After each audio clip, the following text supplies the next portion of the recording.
Mais quand il ne s'agit plus que de feindre des faits faux par un art de la dissimulation de nature démagogique, alors l'ascension s'accompagne le plus souvent de bassesse. Si tu te lances dans ta carrière, et uniquement dans ta carrière, tu as déjà fait le premier pas vers l'individualisation, vers l'isolement. Tu ne penses plus qu'à ça. Qu'est-ce qui pourrait m'être utile maintenant? Rudy Herman est pour ainsi dire ma bad bank, mon mauvais alter ego. La RDA était la Mittaging, Weiss. War die DDR das bessere Deutschland? Ja.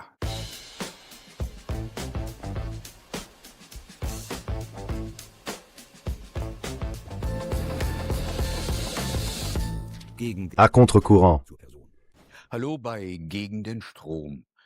Wir präsentieren Bonjour et bienvenue dans À contre-courant. welche die Propaganda Nous présentons des positions et des perspectives que les médias de propagande passent sous silence. bei einem Ausflug in die Berge Tout a commencé au lac Majeur lors d'une excursion dans les montagnes qui relient le nord de l'Italie à la Suisse. die Nous étions sur les traces des partisans qui, en 1943 et 1944, ont combattu la Wehrmacht hitlérienne. Nous avons visité les lieux où ils tenaient leurs réunions, les lieux où ils se cachaient, et nous étions sur ce lieu d'embuscade où les dernières forces dispersées ont été abattues par la Wehrmacht. Et là, j'ai su que tout ce que Dieter Dehm écrit dans son roman Bella Ciao est vrai. in seinem Roman Bella Ciao schreibt, ist richtig. Denn Dieter Dehm ist nicht nur ein erfolgreicher Liedermacher. Car Dieter Dehm n'est pas seulement un auteur-compositeur à succès qui s'est fait connaître avec des chansons comme Das weiche Wasser bricht den Stein ou Es hat Zoom gemacht.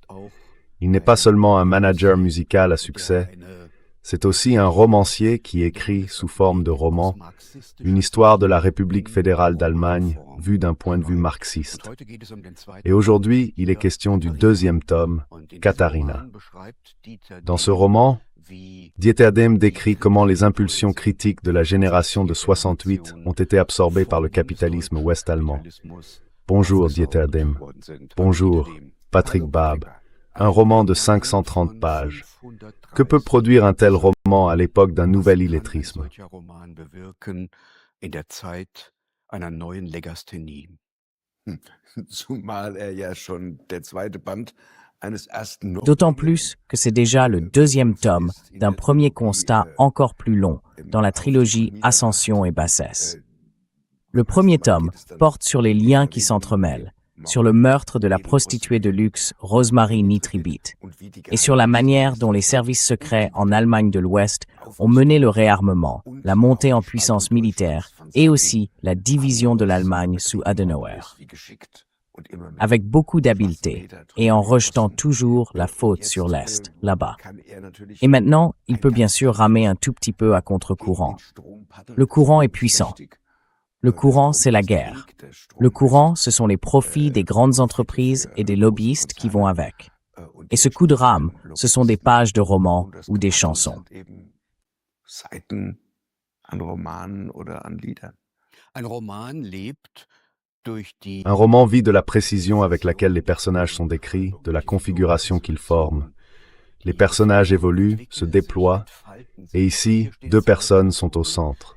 D'une part, une jeune femme de RDA qui a donné son titre au roman, Katharina, et d'autre part, un secrétaire d'État de Hesse. Pourquoi cette configuration de personnages? aus Hessen. Warum diese Figurenkonstellation?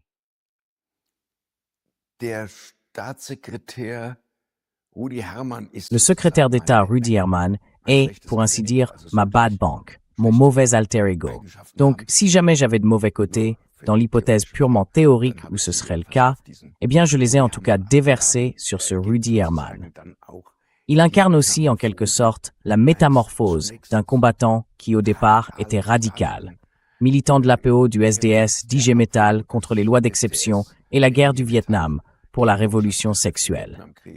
Puis, au fil des deux tomes de Katharina et du tome suivant, il redevient un homme politique conformiste. Katharina und dem nachfolgenden Band.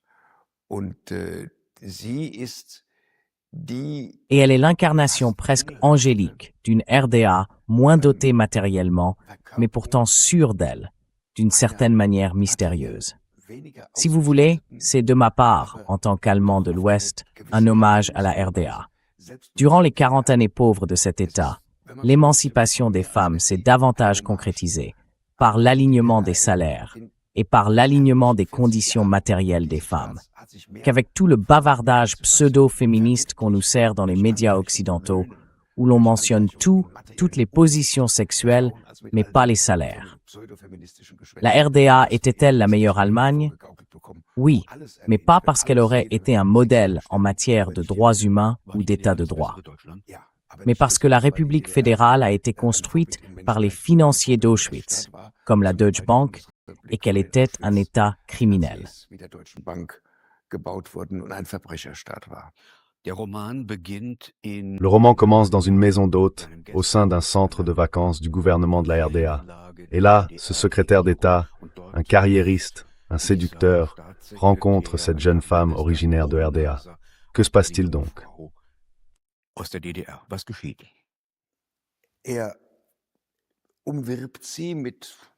Il la courtise avec des offres de cadeaux venus de l'Ouest. Elle résiste. Il s'immisce, par flatterie, dans l'histoire de la maladie de sa mère, qui est en train de mourir. Il essaie de se faire bien voir. Elle lui répond par cette phrase qui pour moi aussi a une certaine importance, une valeur formatrice dans cette première partie du roman. Dans toute disposition à aider se cache l'emprise sur une autre vie. Et il le fait de manière condescendante, presque colonialiste, en venant de l'Ouest, face à cette serveuse du pavillon de chasse de Honecker, le Saint-Hubertus Stock, au bord du lac de Verbelin, où Helmut Schmidt a aussi été invité plus tard. On sent alors deux modes de vie qui se rencontrent et s'affrontent. Et c'est très important pour moi. Je peux aussi parler de beaucoup de choses mauvaises en RDA. Je les connais aussi, et elles sont également affirmées à tort.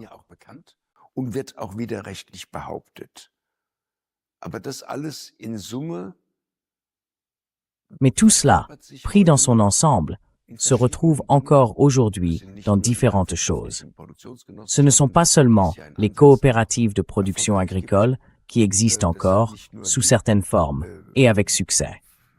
Ce ne sont pas seulement les établissements d'enseignement polytechnique, où l'être humain, à côté de la formation académique, acquiert aussi un savoir-faire manuel. Ce ne sont pas seulement les centres médicaux, où plusieurs spécialités médicales coexistent sous un même toit. Tout cela a été copié. Le système éducatif en Scandinavie et beaucoup d'autres choses que je viens de mentionner, aussi en République fédérale. Ce sont aussi des gens qui, d'une certaine manière, sont plus curieux, plus malins, plus sceptiques que l'Allemand de l'Ouest, petit bourgeois et suffisant. Est-ce que cela se voit justement aujourd'hui, par exemple dans le débat sur la restriction des droits des citoyens? Ou encore à la guerre contre la Russie. Mais c'est une erreur de croire que les Allemands de l'Ouest seraient durablement stupides ou durablement suffisants. Quand on regarde les élections dans le Bade-Württemberg, on peut en arriver à cette idée si les 2/3 des suffrages exprimés vont à des partis bellicistes.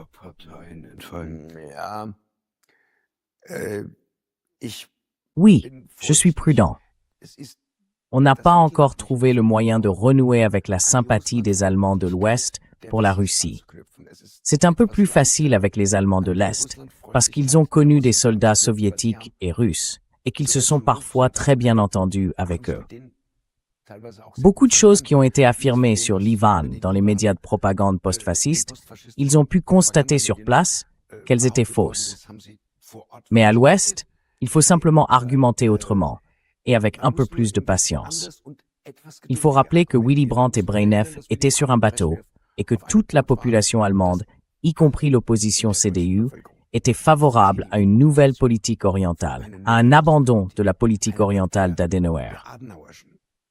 Et quand on le rappelle, puis qu'on évoque aussi un peu le fioul de chauffage, sans concurrence, tellement il était bon marché, et le gaz que la Russie nous a livré.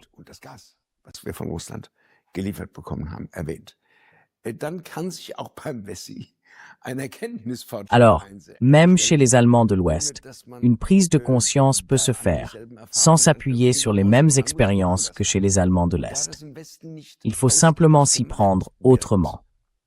Et comme cela n'est pas fait de manière approfondie à l'Ouest, je pense qu'il est encore, en partie, trop tôt pour affirmer que l'Ouest est plus hostile à la Russie que l'Est. Ce n'est vrai qu'en apparence. Avec une autre patience, en perçant la planche à l'endroit le plus épais, mais autrement, je crois qu'on peut aussi avancer à l'Ouest. En tout cas, dans ma vie, même si j'ai écrit des chansons pour la paix, Das Weiche Wasser, tu l'as mentionné tout à l'heure, je suis aussi allé assez loin à l'Ouest. J'ai écrit pour Willy Brandt des discours qui étaient précisément conçus pour rendre recevable dans le débat à l'Ouest l'idée du désarmement avec l'Est, du rapprochement et de la paix avec l'Est.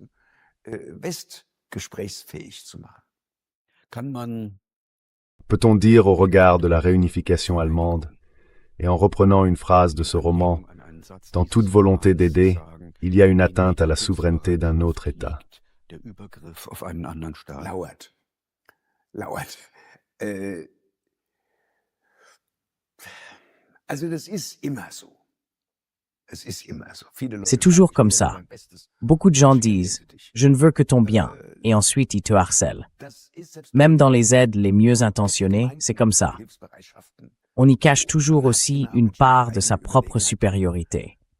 Mais la manière dont cela s'exprime, de façon sociale ou asociale, ce sont les gens qui en décident. Pas seulement individuellement, mais aussi collectivement.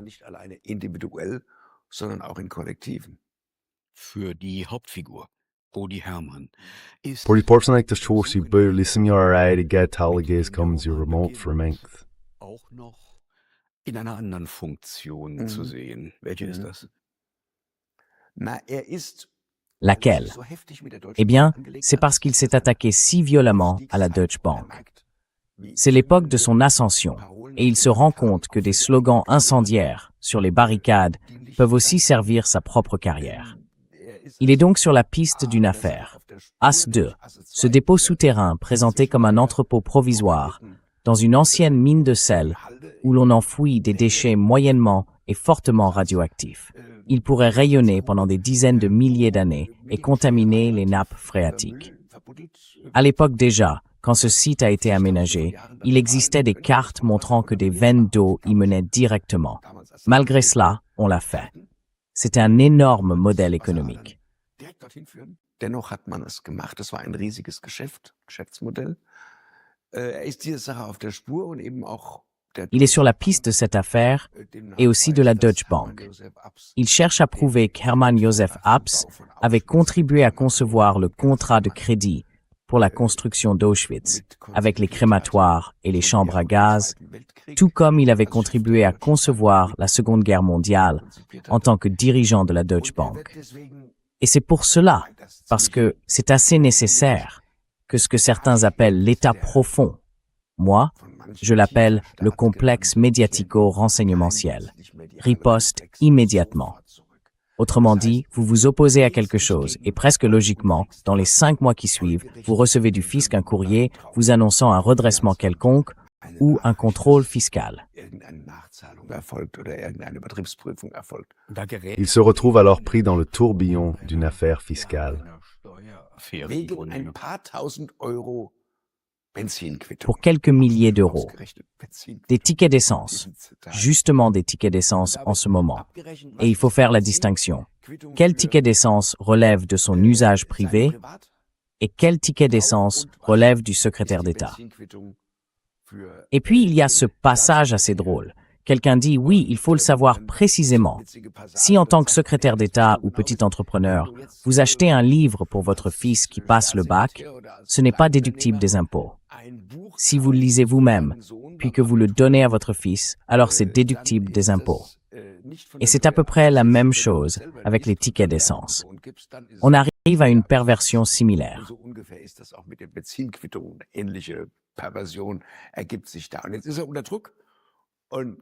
Et maintenant, il est sous pression et reçoit cette proposition par l'intermédiaire d'amis de la FDJ. De toute façon, nous avons l'intention de laisser sortir un chanteur dissident un auteur-compositeur qui s'est opposé au pouvoir d'État de la RDA. Non, ce n'est pas Wolf Biermann.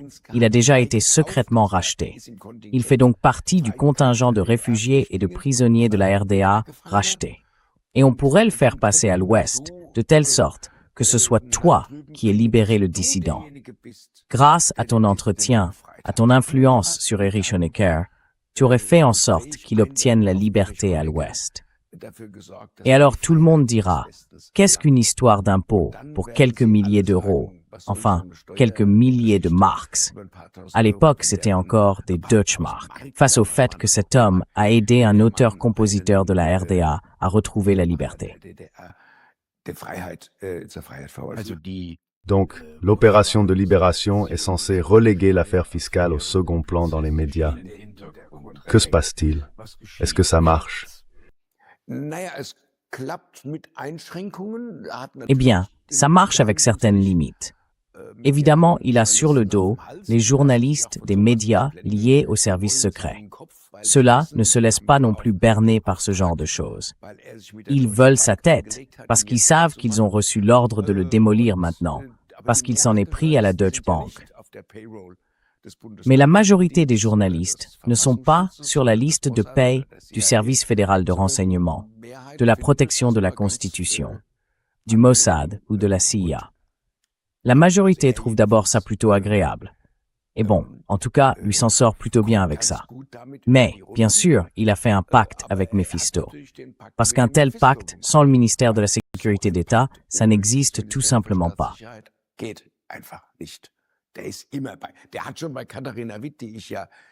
Il avait déjà aidé Katharina Witt, que j'ai managée pendant plus de 10 ans. Et certaines personnes l'ont oublié parce qu'elles pensent tout simplement que le ministère de la Sécurité d'État ne s'occupait que de torture, d'oppression et de harcèlement. Non. Quand Katharina Witt était en tournée aux États-Unis et que quelque chose se cassait sur ses patins, les collègues étaient là aussi. Et ils aidaient, sans bureaucratie. Ou quand un groupe de l'Ouest se produisait en RDA et que l'enceinte de basse tombait en panne. Je le sais moi-même à propos d'un groupe international, alors il faisait aussi en sorte que tout à coup, il y ait une enceinte de basse, de nouveau un amplificateur de basse ou une enceinte. Il y a déjà tellement de réflexions et de pistes d'action là-dedans que je veux les examiner de plus près. D'où tiens-tu l'information selon laquelle des journalistes coopèrent avec les services secrets?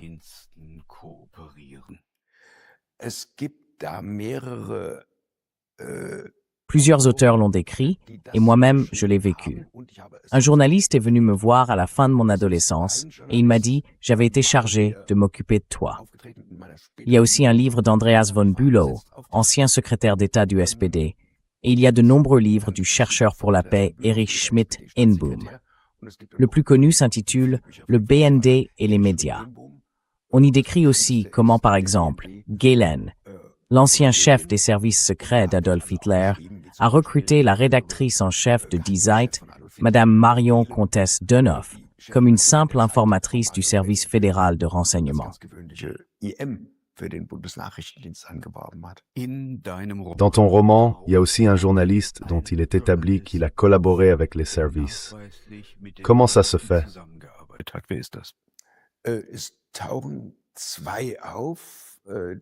Deux personnes apparaissent, dont il est prouvé qu'elles ont collaboré avec eux. L'une travaille chez Springer, l'autre a sévi à la Frankfurter Rundschau et s'appelle Göpfert dans ce roman.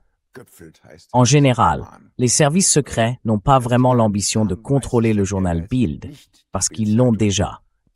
Il est d'ailleurs, par son préambule rédactionnel, engagé en faveur de l'État d'Israël. Il est engagé en faveur du capitalisme tel qu'il est. Mais il y a quand même, bien sûr, des gens qui travaillent aussi pour eux au sein du journal Bild, en mettant en place certains accords et certaines relations.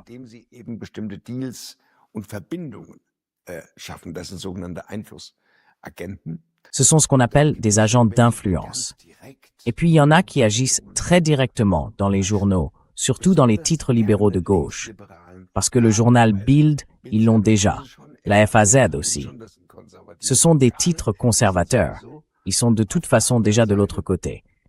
Mais les titres libéraux de gauche, comme Die Zeit, la Süddeutsche, Der Spiegel et la Frankfurter Rundschau, ont été, dans les années 70, 80 et 90, le principal champ d'action des services secrets. Il fallait les retourner. Leur objectif premier, c'est de vider de leur substance ce qui paraît de gauche, ce qui paraît situé à l'extrême gauche, et de rendre ces contenus compatibles avec l'OTAN.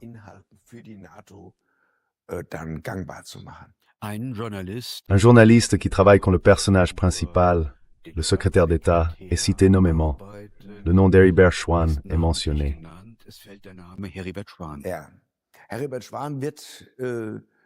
Heribert Schwan est aussi soupçonné par Günther Wallraff d'avoir travaillé, je crois, pour la protection de la Constitution et non pour le service fédéral de renseignement.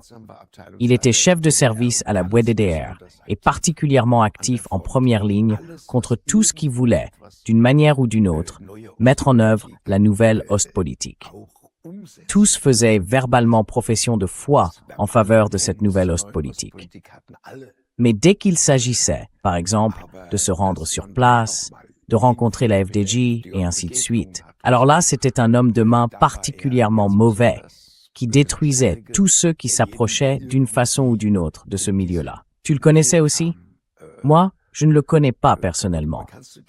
Tu avais entendu parler de lui? Oui. En tout cas, c'était un sale individu. Mais il n'apparaît que brièvement lors d'une conférence de presse à Berlin. Le roman décrit-il le parcours du secrétaire d'État Rudi Herrmann, du bas à gauche vers le haut à droite? Une carrière en diagonale, du bas à gauche vers le haut à droite.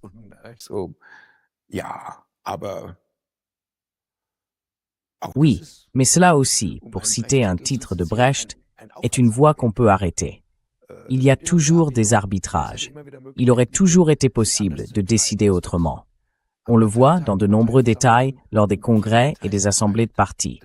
Ce n'est pas comme s'il y avait une loi d'airain, comme si le dicton populaire « la politique est une affaire sale » s'appliquait et s'imposait de lui-même. Il y a toujours la possibilité d'intervenir et de produire d'autres alternatives, mais avec d'autres. Seul, on n'y arrive pas. Si tu te lances dans ta carrière, et uniquement dans ta carrière, tu as déjà fait le premier pas vers l'individualisation, vers l'isolement.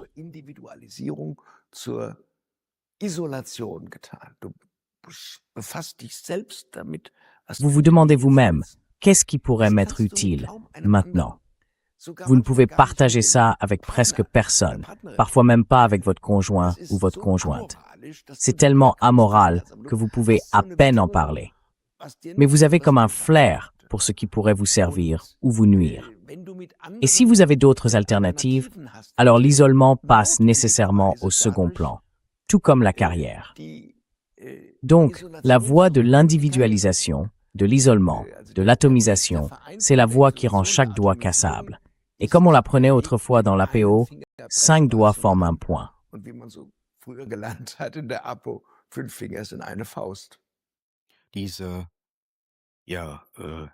Ce Rudi Herrmann mise tout sur sa carrière, de plus en plus. Il méprise aussi les salariés, de plus en plus. Et pourtant, il se donne l'air de, pour ainsi dire, se mouvoir parmi le peuple comme un poisson dans l'eau, et il assiste à des réunions de sections locales, alors qu'en réalité, il ne veut qu'une chose, partir. Que se passe-t-il?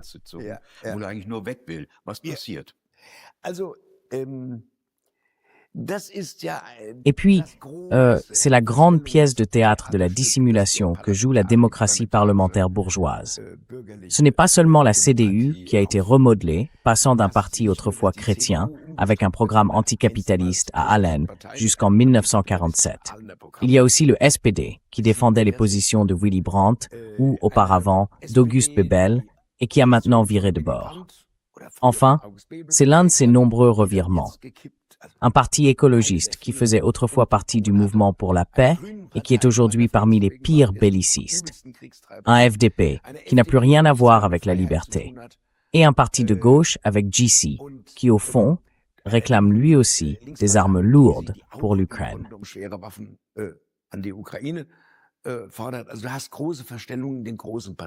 Alors, vous avez de grandes impostures dans les grands partis, les services de renseignement, mais aussi tout l'appareil orchestré des gens du système. L'accumulation de gens du système fait évidemment en sorte que cette imposture soit aussi mise en scène. Et vous avez donc aussi l'imposture vis-à-vis des petites gens. Autrement dit, chez l'individu, vous avez aussi une lutte entre plusieurs camps. Vous allez là-bas, vous vous sentez bien parmi les soi-disant petites gens. Vous remarquez qu'il y a beaucoup d'honnêteté, beaucoup de franchise, mais vous remarquez aussi une certaine infantilité et une certaine naïveté. Et vous vous dites alors, je peux exploiter ça pour ma carrière. C'est une opportunité. Comme un prédateur face à sa proie, vous percevez dans la naïveté des destinataires ce qui peut fournir des munitions à votre carrière. Et vous vous en emparez.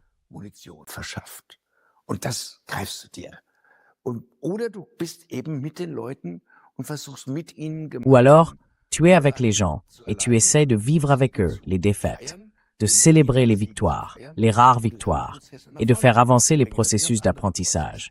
C'est un processus tout à fait différent, comme certains l'ont aussi mené dans l'histoire. Ça existe comme contre-exemple. Mais il y a aussi cette tentation, la naïveté de ces gens immaculés, si honnêtes, qui n'ont pas développé cette habileté. Parce que toi, tu as déjà appris l'art de la dissimulation dans le parti. Tu as déjà passé tes examens de compagnons dans les partis à apprendre à dissimuler. Nous, en tant que parti des petites gens, nous devons rester unis. Nous ne pouvons pas nous laisser diviser par l'adversaire en cette heure difficile. Par exemple, Des phrases comme ça. Tu sens les applaudissements. Tu sens le besoin de rester soudé. Ça a visé juste. Alors tu te dis, restez soudés, parce que la prochaine fois, ça marche encore. Le mot convient. Et toutes ces choses-là, j'essaie de les décrire comme une construction démagogique du parlementarisme bourgeois. Mais j'essaie pas tant de le faire avec de grandes étiquettes théoriques abstraites. J'essaie plutôt de les dépeindre et de les raconter. Du beschreibst eine Ortsvereinssitzung. vous décrivez une réunion de section locale où, oui, j'ai vécu ce genre de réunion. Un mélange caractéristique de besoins sincères, d'intrigues et de motions d'ordre devient presque dangereux pour Rudi Herrmann. Was geschieht? Que se passe-t-il? Je vais vous décrire 2 réunions de section locale.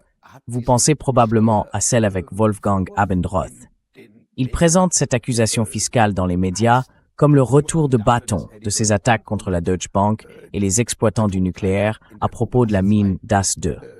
Et, lors de cette réunion de section locale, il essaie de faire rejeter une motion qui demande sa démission. En même temps, l'un des penseurs les plus importants de la République fédérale, le professeur Dr Wolfgang Abendroth, dont toute l'école philosophique de Marbourg porte le nom, vous le connaissiez aussi, l'adversaire du programme de Godesberg au sein du SPD, quand il en était encore membre, celui qui a rendu la loi fondamentale plus accessible à la gauche, en proposant un commentaire de la loi fondamentale sans équivalent, doit donner une conférence. Qui a financé l'arrivée d'Hitler au pouvoir?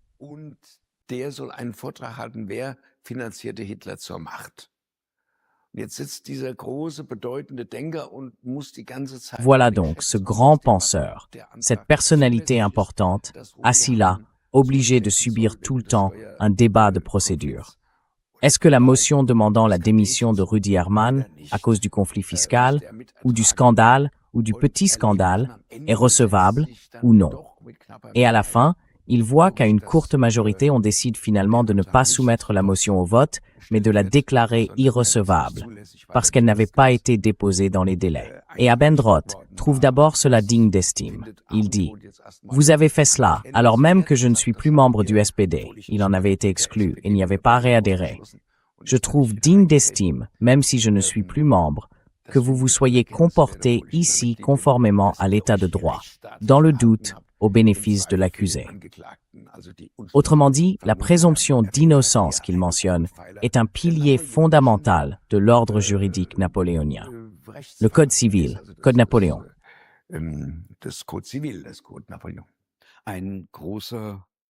Un grand penseur politique, le professeur Wolfgang Abendroth apparaît dans le roman. C'est un penseur marxiste qui aujourd'hui ne figure plus du tout dans les récits officiels de la République fédérale d'Allemagne. Beaucoup de personnages apparaissent.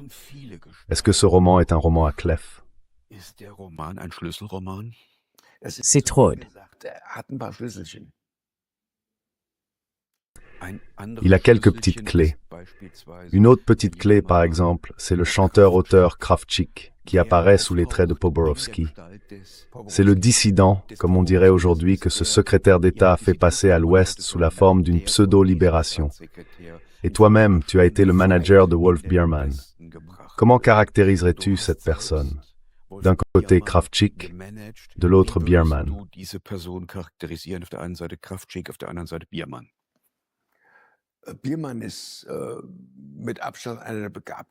Biermann est, de très loin, l'un des artisans les plus talentueux de la langue allemande. Son talent se déverse lorsqu'il se vend à l'OTAN, puis devient une caricature de lui-même, ne s'adore plus que lui-même, et que l'OTAN le couvre d'honneur à travers ses médias. Il a été pour toutes les guerres. La guerre en Yougoslavie, la première guerre d'Irak, la deuxième guerre d'Irak. Ensuite, bien sûr, il a aussi soutenu l'attaque contre la Libye menée par l'aviation française. Et bien sûr maintenant aussi, concernant la Syrie, et ainsi de suite. Il serait probablement aussi favorable, je n'ai encore rien lu de lui là-dessus, à ce que Trump ait en principe bombardé l'Iran.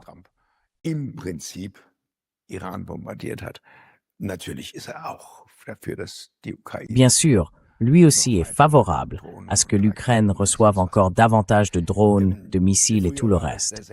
Avant, c'était le chanteur de soldats en uniforme gris, donc un modèle, un chanteur de paix. Et puis, quand il a vendu son âme à Mephisto et à l'OTAN, il n'a plus réussi une seule bonne chanson. Et ça, Kravčík ne l'a pas appris. Plus personne ne connaît une chanson de Biermann depuis les années 80, c'est-à-dire depuis que j'ai cessé d'être son manager. Et Kravčík, avec ses moyens, s'est au moins engagé contre la guerre en Yougoslavie. Donc de ce point de vue, Poborowski n'est pas Biermann, mais dans ce cas, Kravčík. Ou proche de Kravčík puisqu'il ne lui est pas identique. Kravčík était-il parmi eux, celui qui avait le plus de force de caractère? Je ne sais pas si on peut l'expliquer par le caractère. Biermann a beaucoup souffert du fait que la RDA n'ait pas reconnu son talent. Il a rendu hommage à Staline, il a rendu hommage à toutes sortes de gens. Puis il a de nouveau écrit des chansons critiques contre la direction du SED.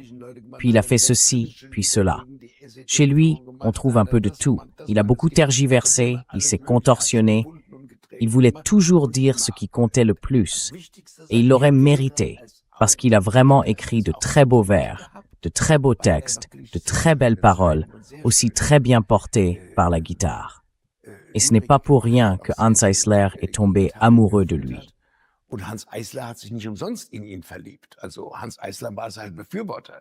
Hanns Eisler était donc son partisan. Puis, plus tard, au Berliner Ensemble, où Biermann était aussi assistant metteur en scène.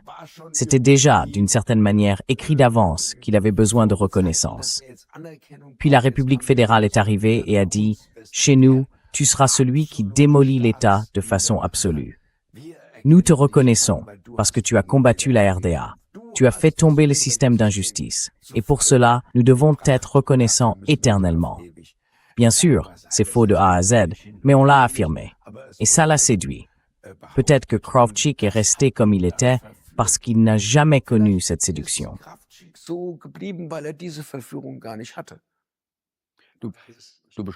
Tu décris une deuxième réunion de la section locale, tu viens de le mentionner, avec ce Rudi Hermann. Et lui a évidemment un problème, parce qu'il aimerait partir à l'aventure sur le plan érotique. Mais il peut toujours écouter ses motions de procédure. Oui, je pousserai ça jusqu'à l'extrême. Après la première section locale avec Wolfgang Abendroth, il y a eu la deuxième section locale où il se bat pour obtenir une motion à son nom, où il convoite les voix des délégués. Et il dit que, s'il fait adopter cette motion, il a alors de bonnes chances de devenir lui-même ministre, au lieu de rester seulement secrétaire d'État. Et voilà qu'il veut partir en vacances dès le lendemain matin sur l'île de Binz à Rügen, enfin Benz sur Rügen. Mais il se dit, je vais voyager avec des femmes, je ne veux pas les convoiter comme ça. Il vaut mieux que je parte en vacances avec une vésicule séminale vide. Alors la veille au soir, je vide encore ma vésicule séminale de manière érotique.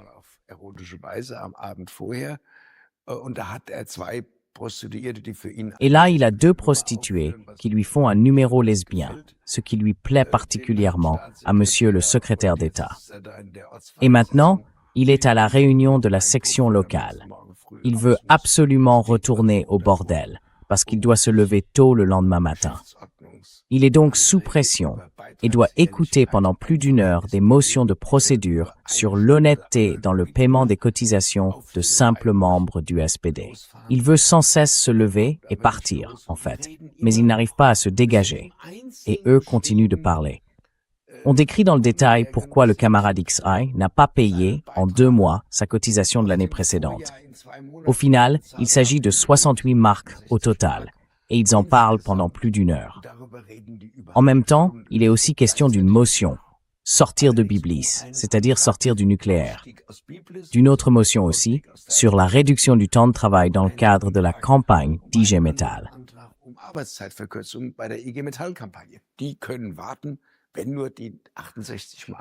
Elles peuvent attendre pour seulement 68 marks. Et lui, en même temps, il est assis là et veut aller au bordel. J'ai trouvé cette situation si belle et si stimulante que je l'ai réunie dans une même scène. C'est assez amusant.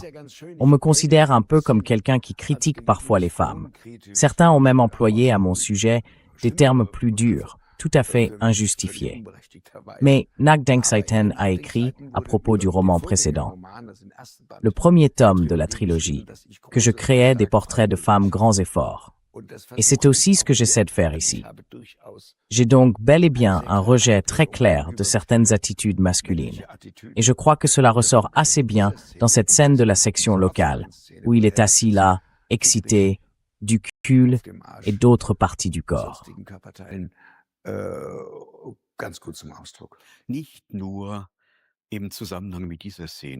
Non seulement à propos de cette scène, mais à plusieurs endroits du roman, tu fais référence à un récit de Léon Tolstoï, Résurrection, le roman préféré de Rosa Luxemburg, de Lénine et de Dieter Dehm. Que t'apporte Tolstoï? Et Georg Lukács, qui le cite souvent lui aussi, pour qui Tolstoï était un grand modèle réaliste en tant que théoricien marxiste de la littérature.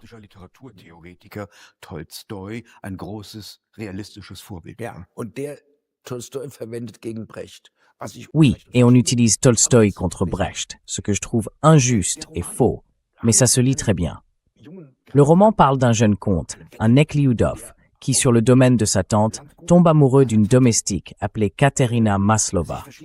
À force de cajolerie et de flatterie, il la met enceinte. Des années plus tard, il siège au tribunal dans son affaire, car à cause de cette grossesse, dont il n'a absolument rien su, et de l'enfant qui en est né, elle a dû se prostituer. Elle a été renvoyée de chez sa tante. Et tout cela, il ne l'apprend qu'au cours du procès. Elle doit être condamnée aux travaux forcés, d'abord à mort, puis la peine est commuée en travaux forcés, alors qu'il est probable qu'elle n'a pas tué le client.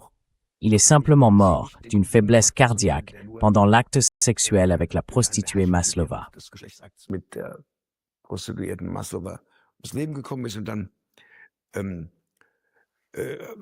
Et puis elle a apparemment reçu de l'argent de lui. Que cela ait été convenu ou non, le tribunal ne s'y intéresse pas. Il obtient donc qu'elle ne soit condamnée qu'aux travaux forcés, alors que c'est lui le véritable responsable de toute la misère de cette jeune femme. Et c'est le roman Résurrection. À mon sens, il décrit de manière saisissante comment il grandit à travers la tâche de réparer cela. Et elle grandit dans la tâche d'être, au fond, celle qui est moralement irréprochable de bout en bout. Et cette histoire est aussi pour moi une matrice parabolique pour mon roman.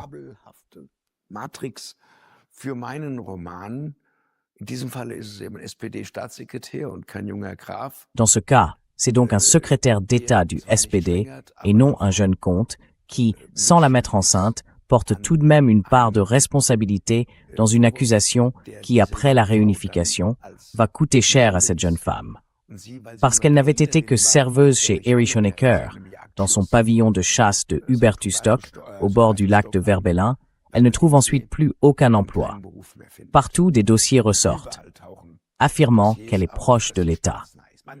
L'Ouest s'est efforcé de délégitimer tout ce qui avait été d'une manière ou d'une autre proche de Honecker ou de l'État, au point que tous étaient, de manière générale, frappés d'une interdiction professionnelle. Et lui a aussi contribué à ce qu'elle soit entraînée plus profondément là-dedans que ce que son simple emploi de serveuse aurait déjà impliqué. Elle aurait peut-être encore eu une chance. Mais parce qu'il l'avait aussi placée à ses côtés, elle n'a plus trouvé de travail et elle se prostitue. Bekam sie dann keinen Job mehr und geht auf dem Strich und das ist sozusagen die Geschichte. Et c'est, pour ainsi dire, l'histoire qui traverse ensuite le tome 2, Katharina, et le tome 3, Vivien, qui est alors l'histoire de leur fille. La trilogie Ascension et Bassesse, composée de 3 volumes. Et cela est lié à l'histoire tolstoïenne qui m'a toujours beaucoup tenu à cœur. Dans tous mes romans, j'ai en fait une citation de Tolstoï au début en introduction. Cela peut étonner parce que Tolstoï est chrétien et que je suis, comme on le sait, athée ou matérialiste. Mais les exigences morales de Tolstoï et les exigences morales d'une certaine décence au sein d'une société bourgeoise, animée par des forces rebelles, ne sont pas si éloignées les unes des autres. Rebellische Kräfte sind nicht so weit auseinander. Damit stellst du den Roman Katharina. Tu inscris donc le roman Katharina dans la tradition des grands réalistes bourgeois, représentés par Tolstoï, mais aussi par Thomas Mann, Heinrich Mann, Léon Feuchtwanger et surtout Balzac. Ce sont des romanciers bourgeois de l'époque de l'ascension de la bourgeoisie. À l'époque de sa désagrégation, on voit apparaître d'autres modèles littéraires, par exemple le roman moderne, orienté vers des éléments cinématographiques comme chez John Dos Passos, James Joyce ou Alfred Döbling. Pourquoi inscris-tu ton roman dans l'époque de l'ascension bourgeoise, alors qu'il décrit en même temps le déclin de la bourgeoisie? Während gleichzeitig den bürgerlichen Niedergang beschreibt. Das ist eine sehr theoretische, eine sehr gründliche C'est une Frage. question très théorique, une question très approfondie à laquelle je ne peux répondre pour l'instant que de cette manière. D'abord parce que je ne reprends pas la thèse de la disparition de la bourgeoisie. Je la connais. Il y a cette phrase, je crois même qu'elle est de Lukács, on dit que la bourgeoisie disparaît, mais quel crépuscule, ça remonte déjà à presque 100 ans. À plus de 100 ans. Non, 100 ans. Et depuis 100 ans, les gens s'enthousiasment à l'idée de la disparition de la bourgeoisie. Elle disparaît, et elle ne disparaît pas. Cela tient à une raison simple. Une petite couche de la bourgeoisie devient des monopoles, des oligopoles, des groupes financiers, des groupes industriels. Une grande partie de la bourgeoisie devient petite bourgeoise et composée d'entrepreneurs de taille moyenne. Eine große Zahl von Bürgertum werden Kleinbürger und mittelständische Unternehmer. Und die haben ihre historische Rolle noch längst nicht ausgespielt. Et ils sont loin d'avoir déjà joué tout leur rôle historique. Aux côtés du mouvement ouvrier, les petits entrepreneurs, parmi lesquels comptaient aussi des hommes comme Friedrich Engels ou August Bebel, peuvent encore avoir un avenir. Donc je vois un avenir pour une partie de la bourgeoisie, mais toujours dans la reconnaissance du prolétariat et aussi des conceptions prolétariennes de l'être humain. Celui qui ne les respecte pas ne pourra pas emprunter cette voie de l'humanisme, d'un véritable humanisme, vers une forme anti-impérialiste de l'humanisme. Il faut quand même savoir où Barthel va chercher le mou. Et c'est là où les valeurs sont créées, dans la classe ouvrière. Dort, wo die Werte geschaffen werden, in der Arbeiterschaft. Wenn ein Friedrich Merz als Bundeskanzler Quand Friedrich Merz, en tant que chancelier fédéral, dit « Israël fait le sale boulot pour l'Allemagne face à l'Iran », quand un ministre allemand des Affaires étrangères dit « La Russie sera toujours notre ennemi », quand un président américain dit « Nous allons les bombarder jusqu'à les ramener à l'âge de pierre », ou « Je vais anéantir toute une culture en Iran ».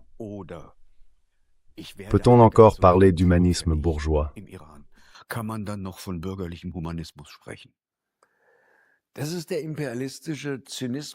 C'est le cynisme impérialiste des grands groupes ou de leurs composantes les plus agressives. Tous les grands groupes ne sont pas comme ça. La majorité de la bourgeoisie voit cela avec dégoût. Si en Allemagne, vous faites un sondage auprès des chefs d'entreprise dans des conditions réellement libres, sans climat de peur, en leur demandant « Voulez-vous revenir au gaz russe bon marché? Voulez-vous une réconciliation avec la Russie ?» Vous obtiendrez un taux d'adhésion de 70 à 80%. Si vous laissez cela à Bild ou au Spiegel, vous n'aurez peut-être qu'un taux d'approbation de 50%, parce qu'ils vont un peu manipuler la question ici, un peu là, puis encore un peu là.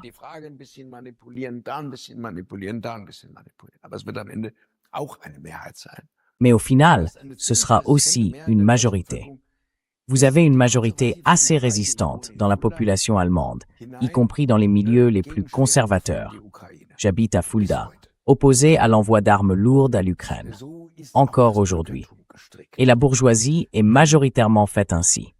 Une partie d'entre elles est devenue des groupes dominants sur le marché qui n'ont plus rien à voir avec le marché. Je veux simplement dire ceci. L'inventeur du néolibéralisme, c'est un certain monsieur Hayek. Il disait qu'il faut empêcher les monopoles de se former. Une fois qu'ils existent, il est difficile d'agir contre eux.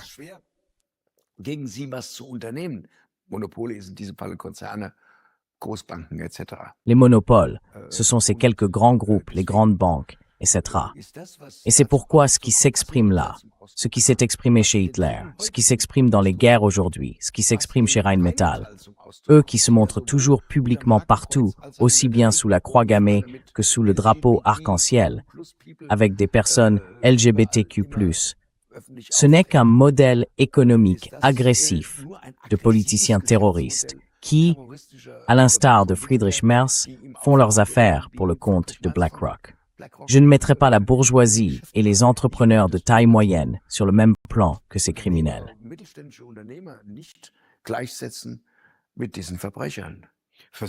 Essaye donc, Katharina, de nous donner une mise en perspective. Oui, d'accord. Am klassischen bürgerlichen Realismus die positiven Elemente der bürgerlichen Tradition aufzuheben im Hegelschen Sinne, im Sinne von aufheben, vernichten, aufheben, aufbewahren und aufheben im Sinne von auf ein neues Niveau, höher heben. Ja,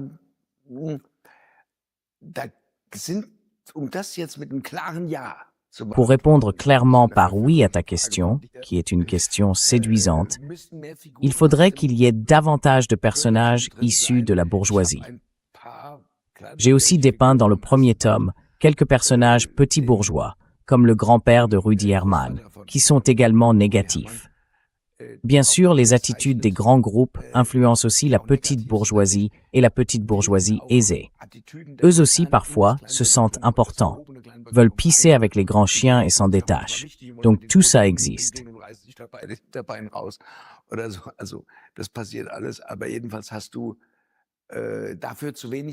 Mais en tout cas, tu n'as pas assez de personnages pour dire ça maintenant. Parce que moi, ce qui m'importait davantage dans ce roman, c'était de montrer la contradiction entre le monde prolétarien réellement existant de la RDA et celui de la République fédérale, très marqué par l'impérialisme et la petite bourgeoisie aisée du post-fascisme. Une République fédérale qui a été construite par des criminels de guerre fascistes, lesquels s'étaient ensuite transformés. Il y a aussi de la place pour quelques éléments bourgeois, démocratiques et humanistes préservés, mais peut-être davantage chez les artistes qui y sont représentés.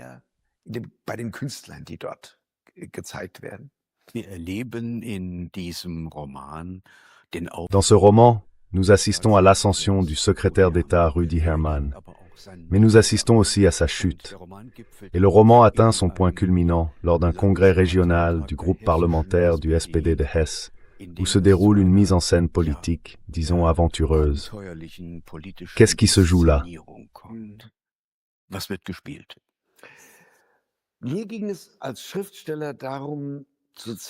En tant qu'écrivain, je voulais montrer comment les partis basculent. Plus tard, quand le modèle de l'économie des partis, de la démocratie parlementaire et des élections aura pris fin, les gens demanderont comment cela s'est-il produit. Comment la CDU a-t-elle pu être ainsi retournée? La SPD, les Verts, le FDP, le Parti de gauche, et ce sont toujours des étapes particulières. Elles offrent toujours des alternatives. Rien ne se déroule jamais comme un déterminisme ou comme un mécanisme d'horlogerie. Le congrès régional du parti à Fulda, qui décide de l'ascension ou du déclin du secrétaire d'État Rudi Hermann, commence bien pour lui. À la surprise générale, la direction régionale se range fermement à ses côtés, avec une courte majorité. Aux côtés du secrétaire d'État et contre son ministre, qui veut absolument maintenir la centrale nucléaire de Biblis, alors même que c'était la centrale nucléaire la plus démodée d'Allemagne. Atomkraftwerk in Deutschland war. Er will ja den Minister beerben. Et lui veut succéder au ministre. C'est le contexte de ce conflit. Au début, ça se passe très bien pour lui. Puis dans le roman, dans l'histoire, qui est racontée de façon très épique et très détaillée, on voit comment le congrès du parti bascule, comment les médias agissent sur lui pendant le congrès, juste avant le congrès, comment certaines personnes ont déjà un plan. Et puis pendant un discours, on utilise tous les ressorts de la démagogie, montrer comment il fonctionne, comment ce n'est pas seulement un complot venu d'en haut pour maintenir Bibli et le nucléaire, mais comment, dans le détail, cela est étayé par des artifices rhétoriques. Je crois qu'aucun autre écrivain ne l'a encore décrit. Et cela devrait rester comme un souvenir, le jour où le système des partis prendra fin.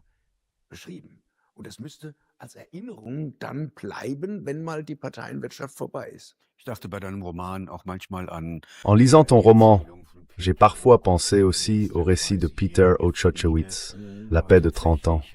Mais en réalité, c'est la première fois que je trouve ici une description minutieuse de la manière dont on renverse un congrès de parti. Et soudain, Rudi Hermann se retrouve au terme de son parcours politique. Il doit céder sa place.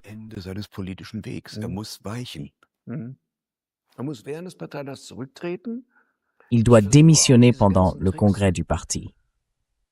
J'essaie aussi de mettre en lumière tous ces mécanismes par des moyens psychologiques, donc d'aller dans le détail, jusque dans le détail de l'âme, de voir comment certains mots agissent, comment certains gestes agissent. Et là, il comprend qu'il a perdu le congrès du parti, contre toute attente. Et arrive Heidi Witscher-Exol, que j'appelle Ziz Rockfile dans ce roman. Là encore, une clé vers une personne. Oui, elle a un mandat au Bundestag pour lui. Et elle lui dit, ne t'inquiète pas, si tu démissionnes maintenant, j'ai pour toi un mandat assuré au Bundestag, pour qu'il retombe sur ses pieds.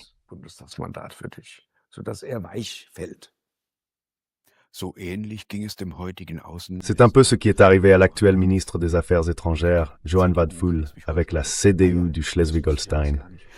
Ah oui, je ne savais pas du tout ça. Dieter Dehm, l'ancien social-démocrate, décrit-il ici aussi son départ du SPD?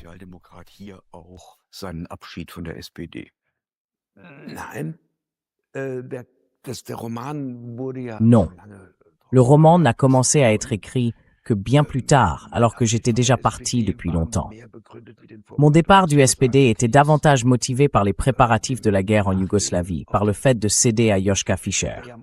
C'était mon adversaire dans la circonscription 140 de Francfort, où je me suis présenté pour le SPD comme successeur de Hans Matthöfer. Face à moi, il y avait Erika Steinbach, de la CDU. À l'époque, elle s'appelait encore Steinbach-Hermann. Elle est ensuite partie à l'AfD, et je crois elle y est encore aujourd'hui présidente de la fondation. Dans cette circonscription, nous étions donc 3, avec Joschka Fischer. J'ai alors constaté que Joschka Fischer poussait de plus en plus pour que l'OTAN et l'Allemagne attaquent la Yougoslavie. Il n'a même pas hésité à citer Auschwitz et à dire « Nous empêchons un deuxième Auschwitz si nous bombardons Belgrade maintenant. Renvoyez les Serbes dans les mêmes abris anti-aériens où ils s'étaient déjà réfugiés sous l'aviation de Göring. » Et une fois de plus, l'Allemagne a commencé une guerre.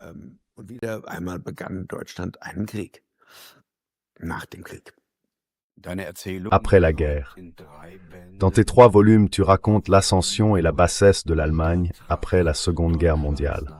Or, dans les livres d'histoire et dans les cours d'histoire à l'école, l'histoire de la République fédérale est présentée comme un modèle de réussite, comme une ascension. Peut-on dire que toi, tu décris la bassesse, le côté laid? Kann man sagen, du beschreibst die Niedertracht, die hässliche Seite. Aufstieg und Niedertracht. Der Aufstieg hat ja auch süße Seiten. Ascension et bassesse. Ich möchte L'ascension a aussi ses côtés sagen, agréables. dass wenn du dich Et je veux montrer que quand on s'isole, qu'on s'atomise et qu'on ne se concentre plus qu'individuellement sur sa carrière, c'est le ciment qui mène à l'impérialisme. On se soustrait alors au débat critique avec les camarades, comme on dit au SPD, ou dans d'autres partis de tradition de gauche. Et on ne s'expose plus non plus aux questions critiques, ni aux regards critiques. Alors, on ne se concentre plus que sur soi-même, à l'affût des possibilités d'ascension. Et cela produit la bassesse, ou donne à la bassesse dominante des possibilités de s'y accrocher. Disons-le plus prudemment. C'est pourquoi, bien sûr, on devrait garder un œil sur sa carrière. eigentlich natürlich ein Auge für seine Karriere haben. Ich bin nun kein Asket, der irgendwie moral. Je ne suis pas un ascète qui fait, d'une manière ou d'une autre, des reproches moraux. De toute façon, en tant qu'écrivain, ce n'est pas vraiment ce qu'on a à faire. Mes modèles non plus ne le font pas, ce que j'ai cité tout à l'heure. Mais il s'agit de donner quelques repères pour éviter autant que possible de s'isoler. Et si l'on fait carrière, ça peut tout à fait être aussi l'œuvre commune d'amis qui disent « D'accord, notre Rudy, notre Patrick ou notre Dieter, on va maintenant le placer à un poste au SPD, à la radio-télévision ou ailleurs, où il pourra aussi obtenir quelque chose pour nous. » Alors, c'est une bonne chose. On n'a rien contre la carrière. Mais quand cela devient une pure simulation de faits faux, par un art de la dissimulation de nature démagogique, alors l'ignominie est le plus souvent liée à l'ascension. Ist meist die Niedertracht mit dem Aufstieg verbunden. Im ersten Teil der Romantrilogie Rebecca, Dans le premier tome de la trilogie romanesque, Rebecca, tu décris la continuité, surtout celle des élites économiques, entre le Troisième Reich et la République fédérale, ainsi que les méthodes sordides en coulisses qui vont jusqu'au meurtre. Dans le deuxième tome, Katharina, tu décris comment les élans critiques des années 1965, 68 et 70 sont pour ainsi dire absorbés par le système politique et économique. Qu'attendons-nous attendre du troisième tome? Band erwarten. Die Tochter La fille, un peu comme, je crois, dans Homo Faber de Max Frisch, est maintenant elle aussi prise en charge par Rudy Hamann, et avec succès. La mère est morte dans des circonstances mystérieuses et tous les deux enquêtent. C'est encore un livre très long, dans lequel réapparaissent aussi les personnages du premier et du deuxième tome, et, dans une moindre mesure, ceux du premier tome. Chaque roman peut d'ailleurs se lire indépendamment. Et puis, je ne veux pas dévoiler le suspense, mais il devient aussi clair que les gens ont de nouveau la possibilité de faire d'autres choix. auch wieder die Möglichkeit haben, sich anders zu entscheiden. Und die dritte Frau, Et le troisième personnage donne une image forte de la femme. die dann Dans ce cas, c'est Viviane la fille, qui à mon avis suit un chemin vraiment très admirable, dominant même beaucoup de choses sur le plan moral. einen Donc dans le troisième tome, j'ai essayé une nouvelle fois de raconter cette période. Il s'agit du temps après la réunification allemande. Après la réunification allemande, oui. Mais c'était aussi le cas que tu racontes, bien sûr. L'histoire de ce qu'on appelle la révolution sexuelle. Ils ont des relations sexuelles en groupe, parfois, et, chez les Faucons, la jeunesse socialiste d'Allemagne, les Faucons à Berlin, ils ont été traînés dans la boue sans arrêt par le journal Bild, parce qu'ils avaient des camps de vacances avec du sexe en groupe, et ainsi de suite. Zeltlager mit Gruppensex hatten und so weiter und so weiter. Und das beschreibe ich auch so ein bisschen, wie das auf die Leute. Et je décris aussi un peu l'effet que cela produit sur les gens là-bas, et comment ces expérimentations sexuelles donnent ensuite naissance à des produits commerciaux. Pas seulement Bad Hus, le sex shop, Dr. Müller et tout ça, qui n'existaient pas du tout autrefois, mais qui sont eux aussi apparus avec ce mouvement. Et puis, des alternatives se développent aussi dans ce domaine. Elles s'intéressent également à ce qui se passe dans la vie intérieure, et elles en discutent. Certains n'en font plus qu'une affaire commerciale, tandis que d'autres s'en servent aussi pour y voir un peu plus clair dans la réalité humaine. Klarheit und Durchblick in die menschliche Seele zu bekommen. Die Vergangenheit ist nicht vergangen. Le passé n'est pas révolu, il n'est même pas terminé. C'est ce que décrit la trilogie romanesque. Aujourd'hui, nous avons parlé du deuxième tome, Katharina, Ascension et Bassesse. Merci beaucoup pour cet échange. Dans Contre le courant, nous présentons des positions et des perspectives que les médias de propagande passent sous silence. Welche die Propagandamedien verschweigen.